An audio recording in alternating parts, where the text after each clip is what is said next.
तो ये हम डिस्कस कर रहे हैं vector addition by rectangular components. जैसा कि मैंने भी कहा, इससे जो पहले हमने वेक्टर एडिशन पढ़ी थी वो हमने एक ग्राफिकल वे से वेक्टर्स को ऐड किया था। आज हम कंपोनेंट्स बनाएंगे, उन कंपोनेंट्स को देखते हुए हम वेक्टर्स को ऐड करेंगे। Topic vector addition by rectangular components. मैंने एक XY प्लेन बनाई, उस XY प्लेन में दो वेक्टर्स आपके सामने हैं, एक वेक्टर A, एक वेक्टर B। दोनों कोप्लेनर वेक्टर हैं। कोप्लेनर वेक्टर से हमारा मतलब क्या? The vector which lies in common plane.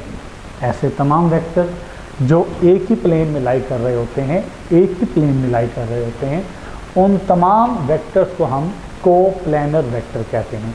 तो मेरे पास यहाँ पर जो दो कोप्लेनर वेक्टर हैं उनमें से एक का नाम वेक्टर A, दूसरे का नाम वेक्टर B। आज हम इन दोनों वेक्टर्स को करेंगे ऐड। वेक्टर A जिसकी टेल हमारे पास इस वक्त ओरिजिन पे है, इसकी हेड के साथ हम ये वेक्टर यहाँ पर जोड़ेंगे। इस वेक्टर को हेड टू टेल रूल के मुताबिक इस वेक्टर B को हमने A के साथ जोड़ दिया। Vector A, vector B, head to tail rule के मुताबिक हमने इनको जोड़ा। जब हम एक ही प्लेन में पड़े हुए वेक्टर को शिफ्ट करते हैं एक जगह से दूसरी जगह, प्लेन वही है जहाँ से हमने वेक्टर को शिफ्ट किया, इसको हम नाम देते हैं पैरेलल शिफ्ट ऑफ वेक्टर। एक ही प्लेन में पड़े हुए तमाम वेक्टर अपनी जगह शिफ्ट कर सकते होते हैं बगैर अपनी डायरेक्शन, बगैर अपनी मैग्नीट्यूड को चेंज किए। इसको हम नाम देते हैं पैरेलल शिफ्ट ऑफ वेक्टर। मैंने इन दोनों को जोड़ा। अब हमें चाहिए इनका रिजल्टेंट वेक्टर A और B का। ये हमने रिजल्टेंट वेक्टर ड्रॉ किया जो कि हमारे पास R है, A प्लस B। दो वेक्टर जो हमने हेड टू टेल रूल के मुताबिक जोड़े, उनका कंबाइंड इफेक्ट देखा। इन दोनों वेक्टर्स के हमने अलग अलग बनाने हैं रेक्टेंगुलर कंपोनेंट्स। रेक्टेंगुलर कंपोनेंट्स कौन से होते हैं? वेक्टर के वो तमाम कंपोनेंट्स जो एक दूसरे के परपेंडिकुलर हों, उन सबको हम नाम देते हैं रेक्टेंगुलर कंपोनेंट्स ऑफ वेक्टर। तो मैंने वेक्टर A के हेड से ड्रॉ किया एक परपेंडिकुलर। वेक्टर A के हेड से मैंने जैसे ही परपेंडिकुलर ड्रॉ किया, मुझे इस वेक्टर A के दो मिल चुके हैं रेक्टेंगुलर कंपोनेंट। ये मिला हमें X कंपोनेंट, ये मिला हमें Y कंपोनेंट। ये हमारा X कंपोनेंट है तो मैंने इसको नाम दिया AXI। ये हमारा Y कंपोनेंट है, इसको हम नाम दे सकते हैं AYJ। कोई ये हमारे लिए नई चीज़ तो नहीं है, ये वही चीज़ है जो हमने पिछले टॉपिक में पढ़ी थी, rectangular components of vector. The components of vector which are perpendicular to each other. Vectors के वो कंपोनेंट जो एक दूसरे के परपेंडिकुलर हैं, उन्हें हम नाम देते हैं रेक्टेंगुलर कंपोनेंट्स। तो मैंने A के दो बना लिए रेक्टेंगुलर कंपोनेंट्स। अब हमें B के भी दो, वेक्टर B के भी दो रेक्टेंगुलर कंपोनेंट्स चाहिए, तो मैंने B के भी दो बना लिए कंपोनेंट्स। ये हमारे पास इस B का बना X कंपोनेंट BXI। ये मेरे पास बना इसका Y कंपोनेंट BYJ। जितनी लेंथ हमारे पास BX की यहाँ है, उतनी ही लेंथ हमारे पास BXI की यहाँ होगी। अगर हम ये लेंथ वहाँ पर शिफ्ट कर सकते हैं तो AYJ की ये लेंथ यहाँ पर भी शिफ्ट की जा सकती है। ये दोनों अगर आमने सामने इक्वल हैं तो फिर ये दोनों क्यों नहीं? अगर ये कंपोनेंट जितनी मैग्नीट्यूड लेंथ यहाँ पे रखता है वही वैल्यू यहाँ पे रखता है, ये कंपोनेंट जितनी मैग्नीट्यूड लेंथ यहाँ रखता है तो वो यहाँ रखता है, तो हमने इनकी जो दीवारें हैं वो हमने शिफ्ट कर दी। इससे कोई इशू नहीं है क्योंकि हम एक ही प्लेन में हैं तो हमने उसे शिफ्ट कर दिया। अब देखा जाए तो तो हमारे पास एक प्रॉपर वे से ट्राइंगल बनी हुई है, हम उसको डिस्कस बिल्कुल करेंगे। लेकिन हम इसको नाम देते हैं, अगर ये हमारा पॉइंट O है, इसे नाम देते हैं P का, इसे नाम देते हैं Q का, इसको नाम दे देते हैं S का, और इसे हम नाम दे देते हैं T का। अपनी मर्जी की नेमिंग आप कर सकते हैं। जब हमने टॉपिक स्टार्ट किया था तो हमने बेसिकली वेक्टर को रिजॉल्व किया है, रेजोल्यूशन की है, स्प्लिटिंग अप किया है, वेक्टर्स को उसके कंपोनेंट्स में स्प्लिट किया है। तो भाई अगर हम A के 2 कंपोनेंट स्प्लिट कर सकते हैं, B के 2 कंपोनेंट स्प्लिट कर सकते हैं, तो फिर इस R के 2 कंपोनेंट क्यों नहीं बन सकते? ये वेक्टर है, ये वेक्टर है, ये भी तो वेक्टर है। अगर हमने इसके 2 कंपोनेंट्स बनाए, हमने इसके 2 कंपोनेंट्स बनाए, हमें इस R के भी 2 कंपोनेंट्स बनाने हैं। अगर मैं इस R के 2 कंपोनेंट बनाता हूं तो मुझे बनाने पड़ेंगे इस तरह। ये R का बन जाएगा X कंपोनेंट, जो कि मेरे पास बन जाएगा RX I। ये बन जाएगा मेरे पास Y कंपोनेंट RYJ। अब तक के लेक्चर में हमने 3 वेक्टर्स को उसके रेक्टेंगुलर कंपोनेंट्स में रिजॉल्व किया। डायग्राम आपको अब तक समझ आ गई होगी, हमने कैसे वेक्टर B को हेड टू टेल रूल के मुताबिक वेक्टर A से जोड़ा, फिर A के कंपोनेंट बनाए, B के कंपोनेंट बनाए, रिजल्टेंट जो R आया उसके कंपोनेंट बनाए। अब हमने इन तमाम कंपोनेंट्स को यूज़ करते हुए वेक्टर्स को ऐड करना है। फर्स्ट ऑफ ऑल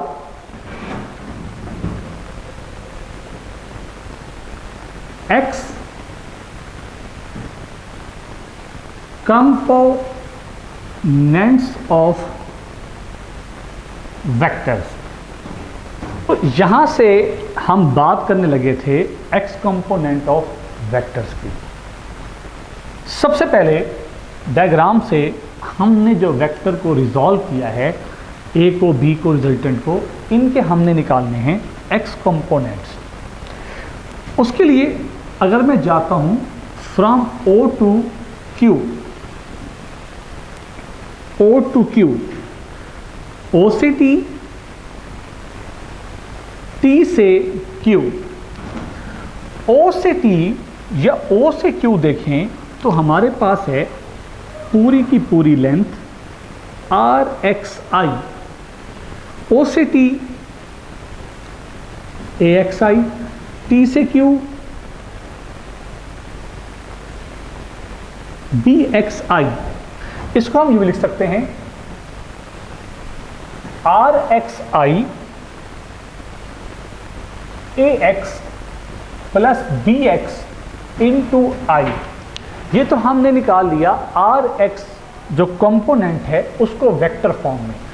अगर मुझे इसकी मैग्नीट्यूड चाहिए हो तो हम लिख सकते हैं RX is equal to under root AX plus BX square. चूंकि हम जब मैग्नीट्यूड लेते होते हैं तो फिर हमें स्क्वायर लेने पड़ते होते हैं। वो टॉपिक है हमारे पास रेक्टेंगुलर कंपोनेंट्स ऑफ वेक्टर। ये हमने X कंपोनेंट की मैग्नीट्यूड निकाली।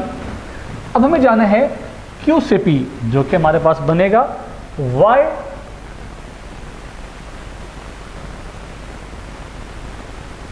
Components of vector.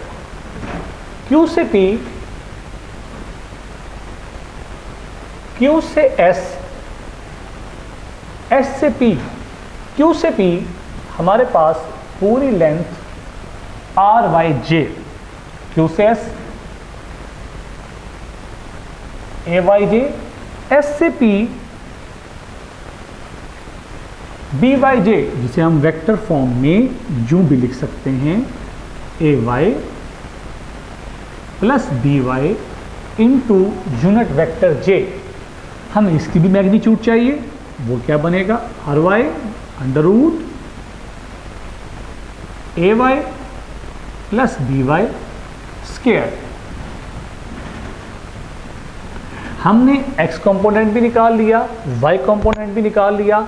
हमें इन दोनों कंपोनेंट्स को यूज करते हुए इस रिजल्टेंट वेक्टर की मैग्नीट्यूड चाहिए।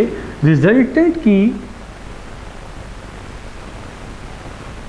मैग्नीट्यूड जो कि हमें पता है फार्मूले के मुताबिक बनती है r is equal to R X square plus R Y square.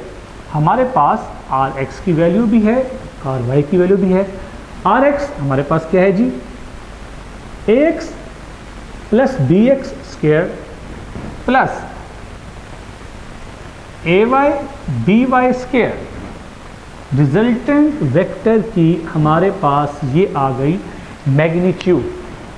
देखिए बेटा, डायग्राम में हमारे पास वेक्टर थे दो, एक ए था एक बी था।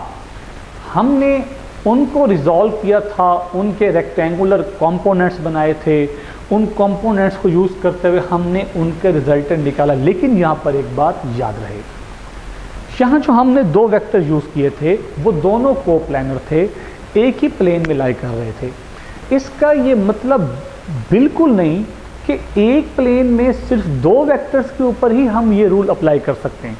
हो सकता है कोप्लैनर वेक्टर दो से ज़्यादा हों। हमारे पास ए है, बी है, हो सकता है एक वेक्टर सी हो, डी हो, ज़्यादा हो। अगर हमारे पास ज़्यादा कोप्लैनर वेक्टर हैं तो आपने इसी अपने फार्मूले को सेट कर लेना है। जैसे मैं करता हूँ, आप देखेंगे, फॉर मोर कोप्लैनर वेक्टर्स, ऐसे वेक्टर्स जो एक ही प्लेन में लाई करते हैं। हम इस फार्मूले को सेट कैसे करेंगे, r is equal to under root A x plus B X. अब ज़ाहिर बात है हमारे पास थर्ड वेक्टर भी होगा, फोर्थ वेक्टर भी होगा, and so on. C X तीसरा वेक्टर है, अप टू सो ऑन सबका स्क्वायर। हमारे पास टर्म बन गई। अब हम आते हैं जी वाई कंपोनेंट्स पे। ए वाई बी वाई, हमारे पास और वेक्टर भी होंगे, C Y up to so on सबका स्क्वायर। तो ये फार्मूला हम तब अप्लाई करेंगे जब हमारे पास जो कोप्लैनर वेक्टर्स हैं वो मोर देन 2 हैं, तो हम उन्हें इस तरह यूज़ कर सकते हैं फार्मूले में। इसके बाद हमें निकालनी है रिजल्टेंट की direction. Vector addition by rectangular components में हमने फार्मूला बनाया था theta is equal to tan inverse A Y over A X. हमारे पास यहाँ पे वेक्टर आर के नाम से है, उसके कंपोनेंट आर वाई के नाम से हैं, आर एक्स के नाम से हैं। तो इसके मुताबिक हमारे पास फार्मूला क्या बनेगा, टेन इनवर्स आर वाई, जो आप देख सकते हैं हमारे पास ए वाई बी वाई की फॉर्म में है, R X A X B X की फॉर्म में है। ये डायरेक्शन का फार्मूला तब लगेगा जब हमारे पास दो कोप्लैनर वेक्टर हैं। मोर कोप्लैनर वेक्टर होंगे, for more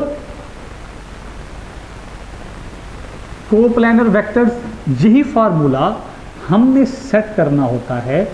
theta is equal to tan inverse A Y plus B Y. तो जारी बात है सी वाई भी होगा हमारे पास एक वेक्टर, उसका भी वाई कंपोनेंट सी का भी होगा। यूं A X B X C X up to so on चलता जाएगा। तो बेटा टॉपिक में जो हमने स्टेप्स अपनाए हैं ज़रा उनको एक दफ़ा दोबारा देख लेते हैं कि कैसे हमने vector addition by rectangular components में वेक्टर को तोड़ा। सबसे पहले हमने प्लेन बनाई, वहाँ पर हेड टू टेल रूल के मुताबिक दो वेक्टर्स को जोड़ा। उसके बाद उनका रिजल्टेंट निकाला, दोनों वेक्टर्स के अलग अलग हमने रेक्टेंगुलर कंपोनेंट्स बनाए। जो रिजल्टेंट हमारे पास आ रहा था उसके भी दो रेक्टेंगुलर कंपोनेंट्स बनाए। वेक्टर ए और वेक्टर बी आर, उनके कंपोनेंट्स को देखकर हमने x कंपोनेंट अलग किए, y कंपोनेंट अलग किए, उसके बाद हमने उनकी मैग्नीट्यूड निकाली, फिर हम चले गए डायरेक्शन की तरफ, फिर हमने उनकी फाइंड की डायरेक्शन। इसके बाद टॉपिक में कुछ बातें और हैं, हम आगे चलते हैं जो हमें इस प्लेन को, या हमारे पास इसके अलावा कोई और प्लेन है, सेकंड प्लेन है, थर्ड है, फोर्थ है, तो फिर हम इस टॉपिक को यूज़ कैसे करेंगे, क्योंकि हमने फर्स्ट प्लेन में रहते हुए ये काम किया। तो सेकंड, थर्ड और फोर्थ प्लेन में अगर हमारे पास यही चीज़ रिजॉल्व करने के लिए आ जाए तो हम उसे कैसे हल करेंगे, तो उसके लिए हम कुछ बातें और डिस्कस करते हैं इस टॉपिक में। हमारे पास प्लेन में टोटल 4 क्वाड्रेंट हैं, first quadrant, second quadrant, third quadrant, fourth quadrant. पहले क्वाड्रेंट में हमारे पास x component positive, y component भी पॉजिटिव। हमारे पास इस क्वाड्रेंट में टेंजेंट थीटा भी पॉजिटिव आता है। उसका क्या फ़ायदा है, जब हम ये चारों डिस्कस करेंगे तो हमें क्लियर हो जाएगा। टेंजेंट थीटा हमारे फर्स्ट क्वाड्रेंट में positive. Second quadrant Rx negative, Ry positive, यहां पर हमारा टेंजेंट थीटा भी नेगेटिव आता है। थर्ड क्वाड्रेंट Rx भी नेगेटिव, Ry भी नेगेटिव, दोनों जो कंपोनेंट्स हैं नेगेटिव, लेकिन हमारा टेंजेंट थीटा यहां पर पॉजिटिव आता है। Fourth quadrant Rx positive, Ry negative, tangent theta भी नेगेटिव।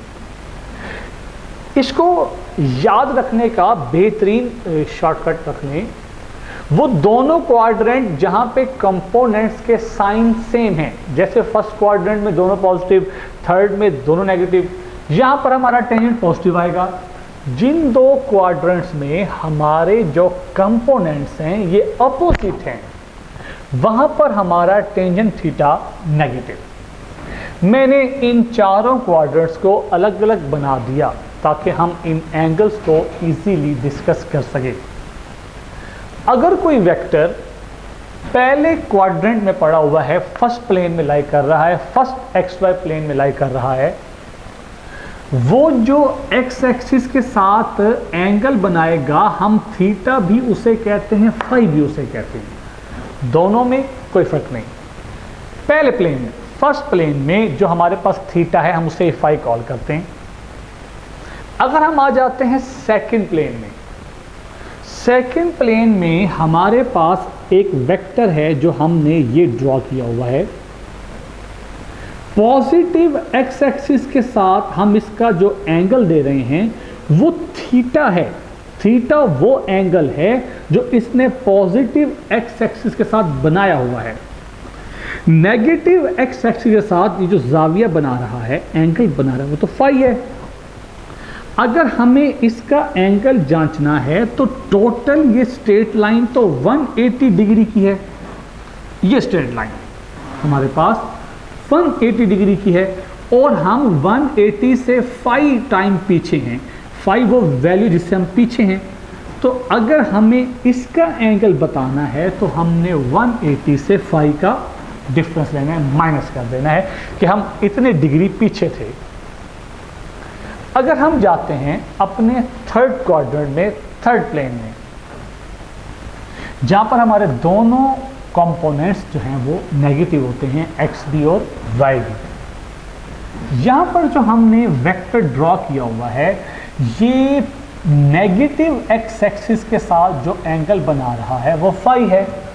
पॉजिटिव एक्स के साथ जो वो एंगल बना रहा है वो थीटा है। थीटा जब हम यहाँ तक ले रहे हैं तो उसमें ये 180 वाली स्ट्रेट लाइन भी आ रही है, जो हमने उससे आगे कवर किया हुआ 5 वो भी आ रहा है। अगर हम यहाँ से यहाँ तक की बात करें तो 180, तो हम तो 180 से चले गए आगे, हम कितना आगे गए 5। 180 तो हमारा यहाँ तक पॉजिटिव x के साथ कंप्लीट हो गया था, हम उससे 5 टाइम आगे भी चले गए। तो अगर मुझे इसकी डायरेक्शन लेनी है, इसको लोकेट करना है, तो मैं इस 180 में जो आगे वाला एंगल है वो भी शामिल करके इसको ऐड कर दूंगा। तो आपने जो न्यूमेरिकल हल करने हैं उसमें बहुत से न्यूमेरिकल में वो आपसे वेक्टर की ओरिएंटेशन पूछेगा, उस ओरिएंटेशन में ये चीज़ें हमारी बहुत काम आनी हैं। थर्ड प्लेन हो गई, फोर्थ प्लेन की बात करते हैं। वेक्टर ड्रॉ किया, पॉजिटिव एक्स एक्सिस के साथ जो इसने ये एंगल बनाया हुआ है, ये एंगल 180 भी चला गया, ये वाला 90 डिग्री भी आ गया, उससे भी हम आगे चले गए, 270 से भी आगे चले गए। लेकिन यहाँ तक हमारा 360 का एक चक्कर पूरा हो रहा है, लेकिन हम 360 से पीछे हैं, अभी 5 टाइम पीछे हैं। अगर मुझे इसका एंगल चाहिए होगा तो मैं 360 में से, टोटल 360 था, जो ये 5 वाला टुकड़ा जो मैंने अभी कवर नहीं किया उसको कर दूंगा माइनस। तो मुख्तलिफ क्वाड्रेंट्स में वेक्टर की ओरिएंटेशन को जानने के लिए मुख्तलिफ हम फार्मूले यूज़ करते हैं। तो ये हमारा आज का एक टॉपिक था, vector addition by rectangular components. मुख्तलिफ क्वाड्रेंट्स को हमने देखा, उनके फार्मूलों को देखा, वेक्टर्स को रिजॉल्व किया, उनके रिजल्टेंट्स को रिजॉल्व किया, उनकी मैग्नीट्यूड बनाए, उनकी डायरेक्शन ली। इसी उम्मीद के साथ कि आप लोग इनको समझ भी रहे होंगे, पढ़ भी रहे होंगे, तैयारी कर रहे होंगे, फिज़िक्स को सीख रहे होंगे। अल्लाह पाक आप सबका हामी और नासिर हो। खुदा हाफिज़।